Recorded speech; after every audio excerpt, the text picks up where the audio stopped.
3W Boboko ya Boka. Boboko ya Boka. 3W.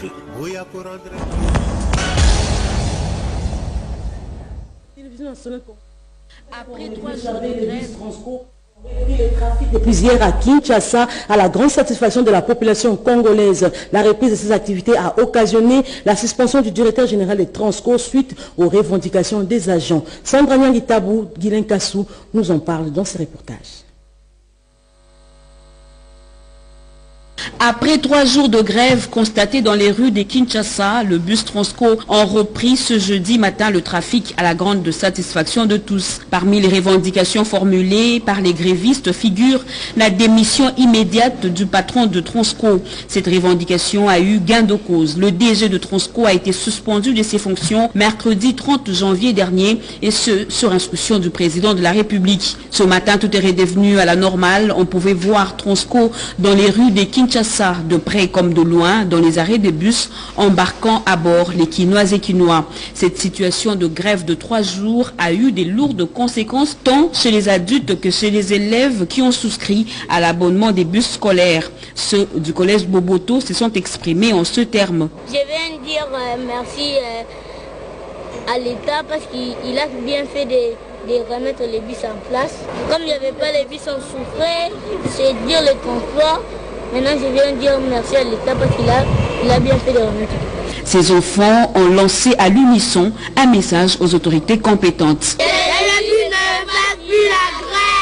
L'abonnement des bus Transco aux élèves revient à 59 000 francs le mois et selon les services de Transco que nous avons joints, ce manque de services de 3 jours vont être récupérés. À ce jour, cette compagnie de transport du Congo possède 494 bus et 320 bus sont quotidiennement mis en service pour le transport en commun de la capitale. Toujours en rapport avec les activités de la société des transports Transco, le vice-premier ministre, ministre des Transports et Voies des Communications, José Makila Soumanda, a instruit la nouvelle équipe dirigeante Transco à privilégier la paix sociale et les vertus républicaines dans la gestion au quotidien. Pierre Mboulou nous en parle. Activités professionnelles au sein des Transco, sanctionnées par la circulation dans les grandes artères et célèbres places publiques de la capitale congolaise, des bus commis au transport en commun, a été salué par toute la population quinoise. Fort de cette nouvelle dynamique de travail, le vice-premier ministre, ministre des Transports et Communications, José Makila Soumanda, a instruit au cours d'une réunion qu'il a présidée les agents et cadres de cette structure sous sa tutelle à traduire dans leur gestion au quotidien les vertus républicaines positives qui se greffent sur le principe de la bonne gouvernance administrative, financière et technique et surtout à bannir le sentiment d'un quelconque triomphalisme. Une devoir efficace et rationnelle de créer une vraie paix sociale à Transco. Les 13 évoqués doivent intégrer l'établissement. Un licenciement massif n'a pas un leader au jour d'aujourd'hui, essentiel pour moi, et qui est la paix sociale. Maintenant, l'État fait son devoir. À vous aussi de respecter vos engagements. Saluant ce geste posé à leur endroit, ces agents et cadres de Transco se sont engagés à s'approprier ces instructions du VPM Makila dans l'accomplissement de leurs tâches professionnelles au quotidien. Vous avez répondu aux désidérata d'Hyper Super. Nous, en tant que directeur général et sous votre hiérarchie, nous allons répondre aux impératifs de service et nous allons vers l'efficacité opérationnelle des Transco. L'actualité, c'est aussi le ministre de la Santé publique, Dr Oli Ilunga, a effectué une mission de contrôle dans différents centres de riposte contre la maladie à virus Ebola à Isiro, dans la province du Haut-Ouélé. Objectif est éradiquer complètement cette épidémie dans l'ensemble du territoire national. Yvette Makontima nous en dit plus. Que des mal, l'alerte sur l'enregistrement d'un cas du virus à maladie Ebola dans les Hautes-Ouélé s'est avérée finalement fausse. Le ministre de la Santé publique, Dr Oli Lunga Kalenga, a effectué une descente d'urgence à Isiro pour s'en rendre compte. Avec l'autorité provinciale, les échanges ont tourné autour des méthodes de prévention contre cette épidémie et la vulgarisation sur les comportements à adopter. Le but de la mission, comme vous le savez, le pays fait face à une épidémie de la maladie à virus Ebola. Je crois que ces derniers jours, il y a eu des alertes Ces alertes n'ont pas été confirmées, donc tous les tests à ce jour sont négatifs. Mais il était important de venir, de rencontrer le gouverneur, de rencontrer toute l'équipe médicale et d'ensemble vérifier le dispositif de riposte contre la maladie à virus Ebola, parce que toutes les provinces doivent être en expectative armée. De Durba, Ouacha et Mokou, le ministre de la Santé publique, Dr Oli Lunga, s'y est rendu pour superviser les travaux des équipes de riposte contre cette maladie. À Mokou, par exemple, où se déroulent les opérations de vaccination contre Ebola. Devant les équipes médicales, Dr Oli Lunga Kalenga, ministre de la Santé publique, a insisté sur la surveillance et la promptitude dans la réaction. Et puis c'était hier à Kinshasa, la journée nationale contre la maladie du sommeil. Les détails dans ce reportage. Tous ensemble, éliminons la maladie du sommeil d'ici à 2020. C'est sous ce thème que la journée nationale de la lutte contre la trypanosomiase humaine africaine THA a été célébrée en RDC. Un premier anniversaire marqué par l'annonce d'un traitement par voie orale contre cette maladie, l'éphésinidazole, produit d'espoir qui ouvre la voie vers l'élimination.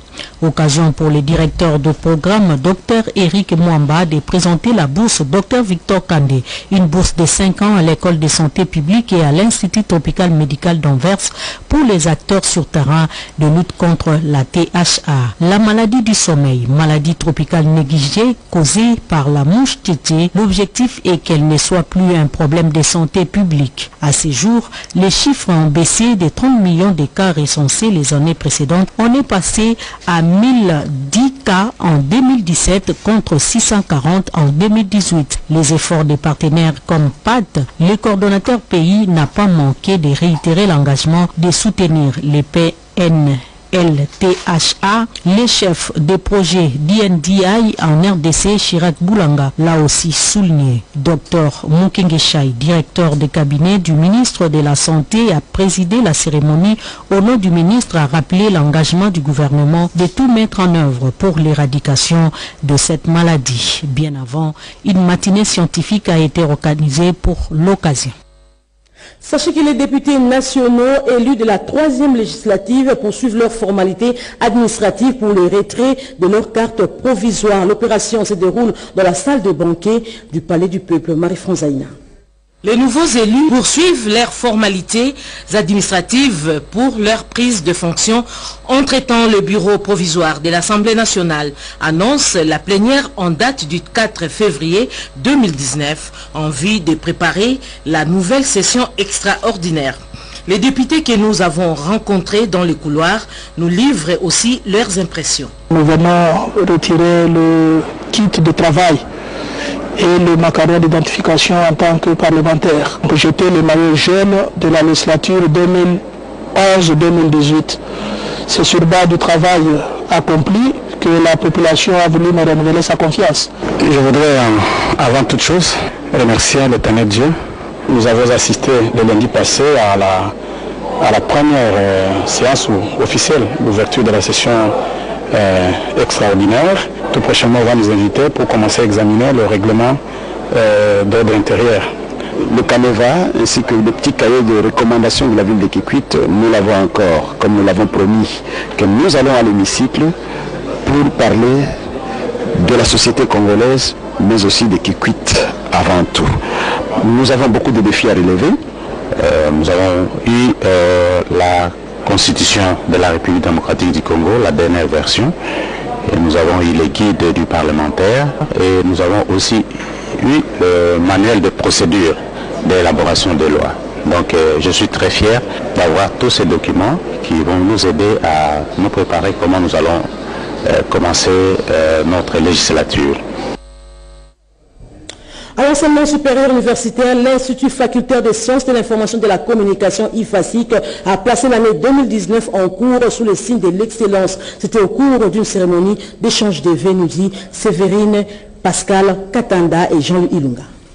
Chaque début de l'année est un moment pour une introspection afin d'établir les perspectives pour l'année nouvelle.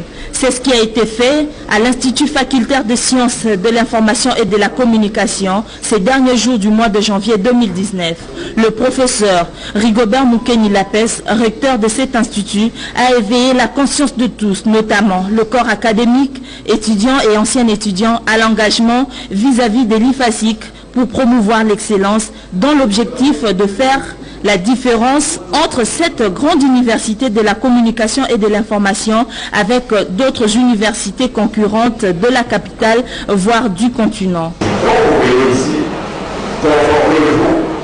Aux prescriptions de l'IFASIC. Nous recherchons l'excellence. Nous voulons que cette école reste l'école qu'elle a toujours été une école d'excellence. On va être un peu plus regardant, vous êtes avertis, dans les délibérations et dans les votations cette année ici, pour que les meilleurs puissent mériter de rester à l'IFASIC.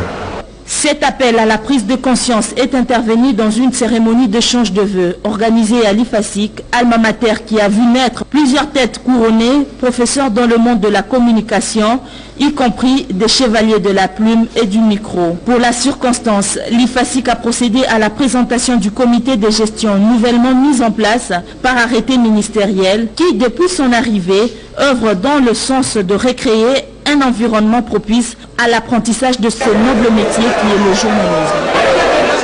Il s'est tenu à Kinshasa, précisément à l'église du Christ au Congo, une matinée d'information sur les élections sénatoriales et des gouverneurs. Les précisions dans ces reportages. C'est la conception de l'église du Christ au Congo dans l'enceinte du carrefour des jeunes à Matongé qui a servi de cadre à la jeunesse nationale protestante pour la série d'activités de formation planifiée pour 2019. Celle de ce jeudi avait trait à la formation des jeunes sur l'élection prochaine des sénateurs, des gouverneurs et des vice-gouverneurs. Ils ont sollicité pour ce faire le Congo de la direction de sensibilisation de la CENI pour en comprendre le mécanisme. C'est le directeur de cabinet adjoint de l'institution, Maître Kraembe Emile, qui a animé cette matinée pour édifier ces jeunes intellectuels, hommes et femmes, sur la gestion des ambitions politiques concernant ces élections au second degré et la participation des jeunes dans l'appui aux candidats indépendants ou des regroupements politiques qui vont épauler dans ce nouvel environnement politique le chef de l'État, Antoine Félix Tshisekedi Tshilombo, qui promet d'impulser une nouvelle dynamique aux institutions de la République. Nous, leaders des jeunes de différentes communautés membres de l'Église du Christ au Congo, rendons hommage mérité au peuple congolais, en particulier la jeunesse congolaise, pour sa maturité politique avérée. Félicitons son Excellence, Monsieur Félix Tshisekedi Tshilombo, pour son accession démocratique à la magistrature suprême de notre pays et lui assurons notre disponibilité à l'accompagner tout au long de son mandat et lui exhortons néanmoins de faire la différence dans la gouvernance du pays. La mission des Nations Unies en République démocratique du Congo a tenu hier sa première conférence de presse pour l'année 2019. De quoi était-il question? La réponse dans ces reportages de Monika Bangolo. La première conférence de presse de l'année 2019 de la représentante spéciale du secrétaire général des Nations Unies en RDC, Madame Leila, a été marquante, surtout au sortir de sa première rencontre avec le nouveau chef de l'État. L'entretien a été fructueux. C'est pour ça que j'ai rencontré hier le président pour lui dire on est à votre disposition, dites-nous qu'est-ce qu'on peut faire ensemble. On va travailler ensemble dans le cadre du prochain mandat et on verra, on est dans une logique de main tendue que de temps tendu et on va travailler ensemble. La chef de la MONUSCO salue la maturité politique des Congolais lors des scrutins du 30 décembre dernier. Organiser les élections seules, je ne veux pas l'appui logistique de la MONUSCO, moi je ministre des élections. Ça a été fait, c'est un acquis pour le Congo, c'est quand même une étape importante qui a été franchie. Elle est restée confiante également sur la tenue des élections législatives nationales et provinciales à Béni. je crois, les gens de Béni. J'espère vraiment qu'ils vont pouvoir organiser leur élection en mars et de pouvoir choisir leurs représentants au niveau provincial. Je pense que par ce geste qu'ils ont fait, ils ont contribué aussi à l'élection présidentielle. Et donc il faudrait vraiment ne pas minimiser chaque geste dans la construction de la démocratie en RDC. Chaque geste compte. Le renouvellement des mandats de la MONUSCO va intervenir au mois de mars. Pour l'instant, seul le Conseil de sécurité des Nations Unies va redéfinir les nouveaux objectifs de la MONUSCO. Parlons politique, la jeunesse interfédérale de l'Union pour la nation congolaise, ville de Kinshasa, a adressé ses messages de félicitations au chef de l'État, Félix Antoine Tshisekedi, pour son accession à la magistrature suprême. Ricky Nzouzi et Guilain Kassou ont signé ce reportage. C'est au siège de l'Union pour la nation congolaise, UNC, que la jeunesse de ce parti politique cher à Vital Kamerhe, directeur des cabinets du chef de l'État, s'est retrouvée pour adresser son message de félicitations et de soutien au chef de l'État, Félix Antoine Tshisekedi Tshilombo, à l'occasion de son élection à la magistrature suprême. Nous, jeunes de l'Union pour la nation congolaise, dans la ville-province de Kinshasa, manifestons notre satisfaction de l'heureux aboutissement du processus électoral en République démocratique du Congo, processus qui consacre son Excellence, M. Félix Antoine Tshisekedi Tshilombo, président de la République. Le devoir patriotique nous appelle ici à présenter au 5e président de la RDC toutes nos sincères félicitations et lui promettons notre soutien infaillible pour la réussite de toutes ces initiatives au sommet de l'État. Doté des compétences requises et qualifications dans plusieurs domaines de la vie nationale, la jeunesse de l'UNC Kinshasa saisit cette occasion pour offrir au président Félix Antoine Tshisekedi Tshilombo l'expertise utile pour servir la nation congolaise de manière efficace et efficiente. La jeunesse interfédérale de l'UNC se félicite de la dextérité avec laquelle son président national, le pacificateur Vital Kamerhe, engagé dans le ticket gagnant, a accompagné le président de la République pour la victoire finale et renouvelle son attachement au numéro 1 de l'UNC ainsi qu'aux valeurs républicaines enseignées par le pacificateur, le président Vital Kamerhe. Un appel a été lancé par l'interfédérale ville de Kinshasa de la jeunesse UNC Bertin Moubonzi à toute la jeunesse congolaise afin de s'aligner derrière son Excellence Félix Antoine Tshisekedi Tshilombo, président de la République démocratique du Congo, afin de voir émerger un Congo de justice, de paix et où les jeunes jouent pleinement leur rôle. Toujours en politique, je vous propose à présent de suivre cette déclaration des acteurs de la société civile du Kasaï vivant à Kinshasa. Ils sont au micro de nos reporters. Les jeunes notables et acteurs de la société civile vivant au Kasaï central comptent sur le président Félix Antoine Tshisekedi Tshilombo pour la construction et l'achèvement du barrage hydroélectrique de Katende, maillon du développement du Grand Kasaï. Ils l'ont dit à travers cette déclaration. Nous, jeunes notables et acteurs de la société civile vivant au Kasaï central, saluons votre prise de fonction en qualité de chef de l'État et vous témoignons notre soutien indéfectible durant ce mandat que nous voulons fructueux. Excellence, aujourd'hui président de toute la République démocratique du Congo, vu le lot de tâches que vous assumez, la population du Kasaï central qui vous a élu, à plus de 90%, attend de vous un développement à partir de la base et surtout l'amélioration de son vécu quotidien. Excellence, nous comptons sur votre autorité prioritairement pour la relance des travaux de construction de la centrale hydroélectrique de Katende, dont nous espérons l'inauguration par votre autorité au courant de ces mandats. La relance de la desserte en électricité sur la ville de Kananga à partir de la centrale hybride solaire et thermique de l'ENERCAC Énergie du Kasaï central, qui avait réussi à fournir le courant 24 heures sur 24 sur toute la ville de Kananga à une certaine période. Que monsieur le directeur de cabinet, je cite, M. Vital Kamere, trouve en ce jour notre reconnaissance en sa personne pour avoir privilégié l'intérêt supérieur de la nation que l'intérêt individuel.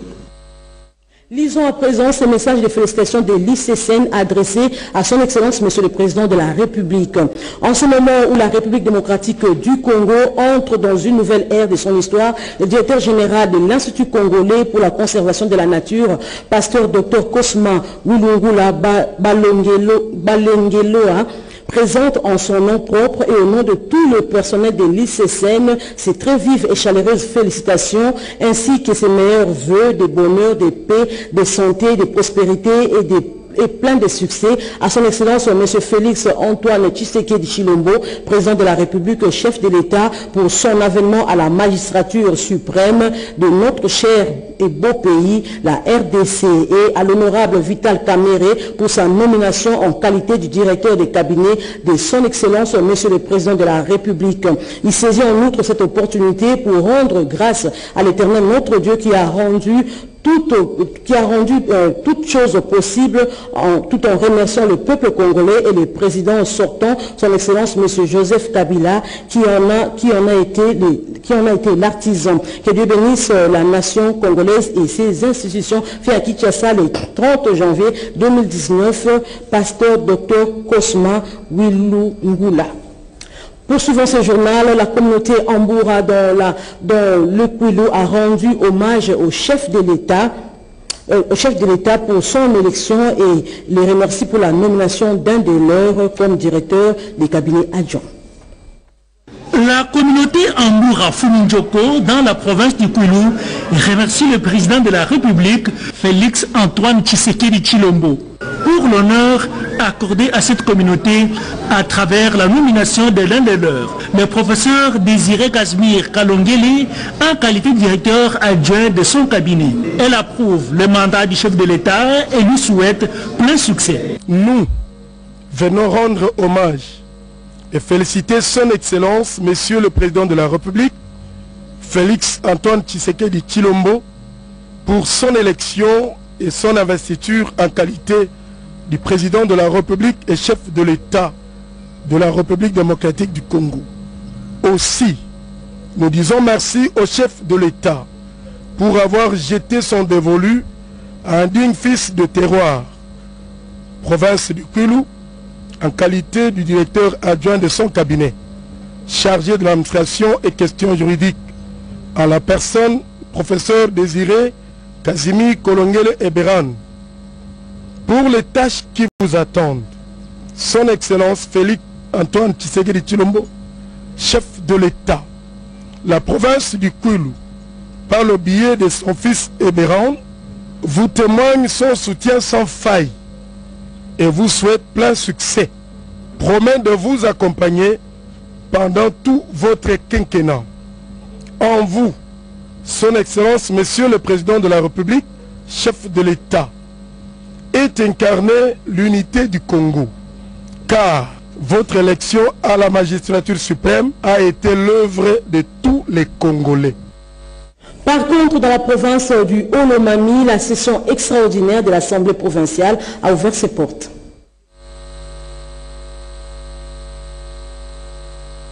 Législative nationale et au niveau provincial de la circonscription électorale de Kabongo dans la province du Haut-Lomami, Célestin Mbouyou Kabangou s'est rendu au chef-lieu du Haut-Lomami pour l'ouverture de la session extraordinaire de l'Assemblée provinciale. À son arrivée à l'aérodrome de Kamina, il a été accueilli par les officiels et toutes les couches de la population et plusieurs sympathisants de la plateforme des communautés de base PCB.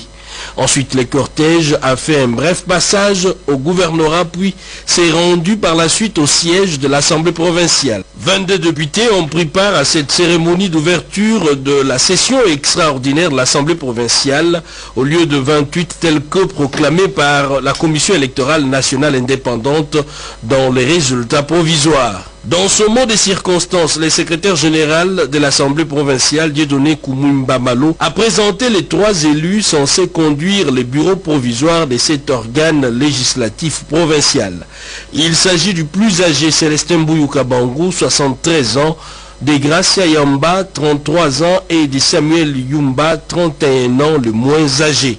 Le secrétaire général de l'Assemblée provinciale a remis les symboles de commandement. Célestin Mbouyouka Bangou a résumé en quelques points la mission de sa présidence à la tête du bureau provisoire de l'Assemblée provinciale, à savoir la validation des mandats des députés provinciaux, la cooptation des chefs coutumiers, l'élaboration, adoption et transmission à la Cour constitutionnelle pour conformité du règlement d'ordre intérieur et enfin l'élection du bureau définitif.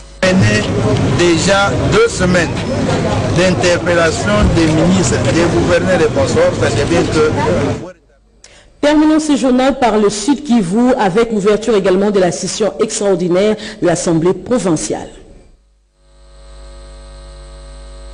Installation officielle ce mercredi 30 janvier de la nouvelle Assemblée provinciale du Sud Kivu et mise en place du bureau provisoire. La cérémonie a été présidée par le directeur administratif de l'Assemblée provinciale, M. Charles Bouhendoua Moutahama.